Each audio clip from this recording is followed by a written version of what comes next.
कोई भी बाधा हुई तो 1 करोड़ रुपए का जुर्माना लगाया जाएगा। फर्रुखाबाद की ये मस्जिद है। अस्सलामु अलैकुम, आदाब दोस्तों, मैं हूं शम्स सईद और आप देख रहे हैं हर खबर आप तक।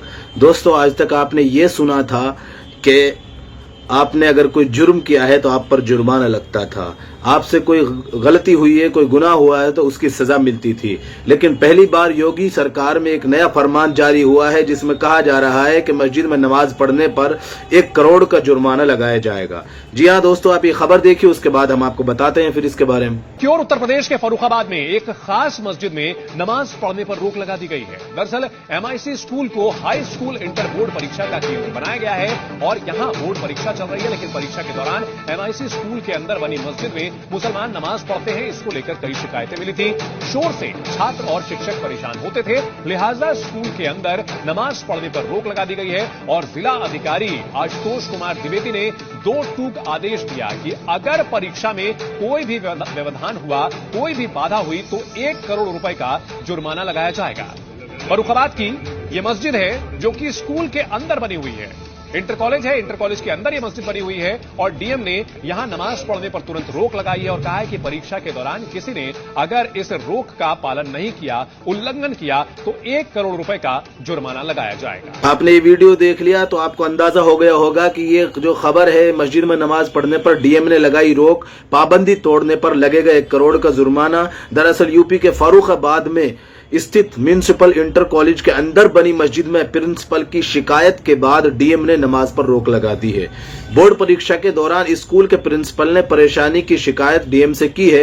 डीएम ने आदेश दिया है कि परीक्षा में कोई भी परेशानी उत्पन्न हुई तो मस्जिद पर 1 करोड़ रुपए का जुर्माना लगाया जाएगा। वहीं मस्जिद पक्ष ने डीएम कार्यालय में ज्ञापन सौंपकर मस्जिद में नमाज और रमजान की तरावी की इजाजत मांगी है। उन्होंने परीक्षा के वक्त को छोड़कर बाकी समय नमाज की इजाजत मांगी है। अब आप देखिए कि रमजान का महीना चल रहा है जिसमें लोग इबादत भी ज्यादा करते हैं और मस्जिद में ज्यादातर भीड़ रहती है। ऐसे मौके पर मस्जिद में ये जुर्माना लगा देना कि अगर आपने नमाज पढ़ी तो आप पर 1 करोड़ रुपए का जुर्माना लगेगा। अब जो वहां पर तरावी चल रही थी उनका क्या होगा, जो वहां पर नमाज चल रही थी उनका क्या होगा। मस्जिद सूनी पड़ी रहेगी। होना तो ये चाहिए कि प्रशासन और इंतजामिया इस चीज को इंश्योर करें कि वहां पर कोई दिक्कत नहीं होगी। आप परीक्षा भी दीजिए और नमाज भी अपने टाइम पर अदा की जाएगी। लेकिन ये योगी प्रदेश है, ये उत्तर प्रदेश है, ये उत्तम प्रदेश है, यहां पर कभी भी कुछ भी फरमान जारी हो सकता है। इंतजामिया कमेटी का क्या कुछ कहना है, आप जरा वीडियो देख लीजिए। मामला सर ऐसा है, आजादी से पहले की एक मस्जिद में आज आपने जिलाधिकारी को एक ज्ञापन दिया, क्या मामला था? मामला सर ऐसा है, आजादी से पहले की एक मस्जिद म्युनिसिपल इंटर कॉलेज में बनी हुई है। उसमें 5 टाइम की नमाज तरावी होती चली आ रही है, लेकिन वहां के प्रधानाचार्य जी ने 24 तारीख को बरवली अवगत कराया कि यहाँ स्ट्रांग रूम बन गया, नमाज नहीं हो सकती है। तो इस संदर्भ में परसों तरावी हुई भी पहली वहां पे, तो शहर कोतवाल आए, जब नमाज पढ़ के हम लोग निकले, बोले ऐसा करिए आप लोग डीएम साहब से 2 लाइन का एक आदेश ले आइए, मुझे कोई आपत्ति नहीं। तो उसी संदर्भ में आज हम लोग यहाँ मिले थे आगे डीएम साहब से। डीएम साहब ने ये कहा है, उनसे हम लोगों ने 21 लोगों की अनुमति मांगी है और ये कहा है कि संख्या आप निर्धारित करते हैं। बोले थोड़ा और कम कर लो, तो हमने सर संख्या आप बताते हैं क्योंकि शराबी होती है घंटे की, रात में कोई एग्जाम चलता नहीं किसी प्रकार का। परीक्षा का टाइम छोड़ के हमें अनुमति देने की हम लोगों ने गुजारिश करी है। डीएम साहब ने कहा ठीक है, मैं शाम तक अवगत करा दूंगा आपको। प्रधानाचार्य जी ये बता रहे थे कुछ दिन पहले कि ये कानो बाग छोटा सा चबूतरा बना हुआ था, उसके बाद में ये लोग वहाँ इकट्ठे होने लगे और नमाज वगैरह अदा करने लगे। प्रधानाचार्य जी को कुछ भी नहीं मालूम है। वहाँ के भी बार एसोसिएशन के हमारे साथ प्रतिनिधिमंडल में श्री कुंवर सिंह यादव जी भी थे। मैं उसी विद्यालय का पढ़ा हुआ छात्र रहा हूँ। वो मस्जिद आजादी से पहले की बनी हुई है। स्कूल तो बाद में हुआ, वहाँ सराय हुआ करती थी। गंगा पार और दो इधर उधर का व्यापारी अपना सामान बेचने आता था, रात हो जाती थी, उस सराय में रुकते लोग करते थे, वहीं नमाज भी होती थी। तो ये बाउंड्री तो सराय थी। विद्यालय तो बाद में नगर पालिका परिषद का चालू किया गया, तो उससे मुझे कोई सरोकार नहीं। सवाल इस बात का है, रात की तरावी की नमाज की अनुमति चाहिए। परीक्षा के टाइम हम लोग नहीं जाएंगे। आज ज्ञापन में कौन कौन लोग उपस्थित थे? हम थे, सलीम राजा थे, रानू शुक्ला थे, शफीक हाजी शफीक साहब थे, मोहम्मद यूनुस अंसारी थे, जावेद आसी एडवोकेट थे, तमाम लोग थे। जिलाधिकारी यादव थे, सचिव बार एसोसिएशन। जिलाधिकारी ने क्या आश्वासन दिया है?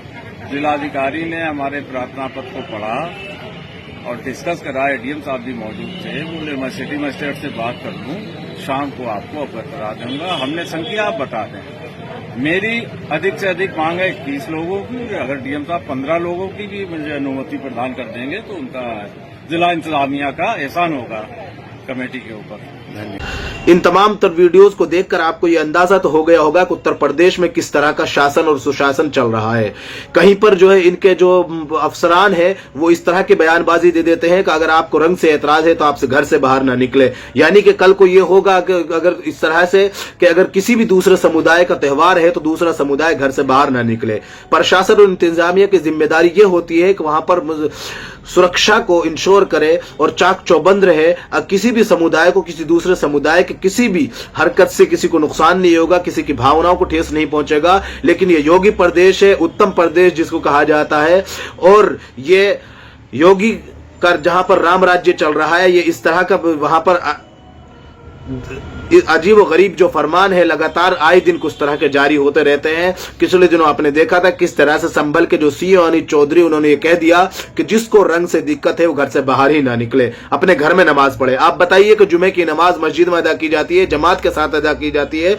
उन सिर्फ रंग की जो होली का जो त्योहार है वहां पर उस सुरक्षा को और उसको इंश्योर करने के बजाय इस तरह की हिदायत जारी कर रहे हैं। बाकी दोस्तों, रमजान का महीना है, आप जानते हैं मस्जिद की अहमियत और नमाज की अहमियत, तरावी की अहमियत आप इससे बखूबी समझते हैं। अब देखना यह है कि इस मामले में क्या कुछ आगे निकल कर आता है। अभी तक तो यह है कि अगर किसी ने नमाज पढ़ने की जुर्रत की तो 1 करोड़ रुपए का जुर्माना लगा दिया जाएगा। अंत में आपसे निवेदन है कि आप हमारे इस चैनल को सब्सक्राइब जरूर कीजिएगा और हमारे फेसबुक पेज हर खबर आप तक को भी जरूर फॉलो कीजिएगा, ताकि आप तक वो खबरें पहुंचती रहें जिनको गोदी मीडिया नहीं दिखाता है।